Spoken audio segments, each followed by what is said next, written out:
ராமநாதபுரம் மாவட்டம் திருவாடானை அருகே பேருந்துக்காக காத்திருந்த தலைமை காவலர் அடையாளம் தெரியாத வாகனம் மோதி உயிரிழந்த சம்பவம் பெரும் சோகத்தை ஏற்படுத்தியிருக்கிறது.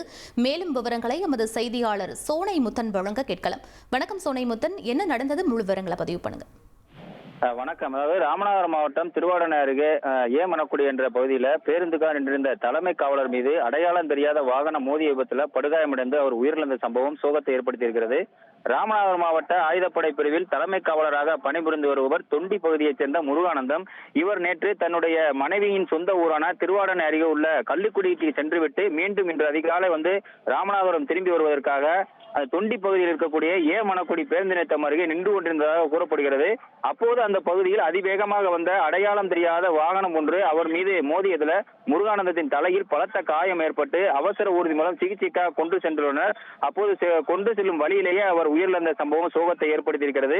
அவரது உடலை மீட்டு ராமநாதபுரம் மாவட்டம் திருவாடானை அரசு மருத்துவமனைக்கு அனுப்பி வைத்து திருப்பாலக்குடி போலீசார் வழக்கு பதிவு செய்து விசாரணை நடத்தி வருகின்றனர். தலைமை காவலர் விபத்துல இறந்த சம்பவம் ராமநாதபுரத்துல சற்று சோகத்தை ஏற்படுத்தியிருக்கிறது. அந்த விபத்தை ஏற்படுத்தி சென்ற வாகனத்தை போலீசார் தீவிரமாக விசாரணை செய்து வாகனம் குறித்து விசாரித்து வருகின்றனர். விவரங்களுக்கு நன்றி சோனைமுத்தன். ட்ரெண்ட ஃப்ரெண்ட் ஆக்கிக்கோங்க. தந்தி டிவியின் சப்ஸ்கிரைபர்ஸ் அண்ட் ஃபாலோவர்ஸ் குடும்பத்துல நீங்களும் இணையுங்க.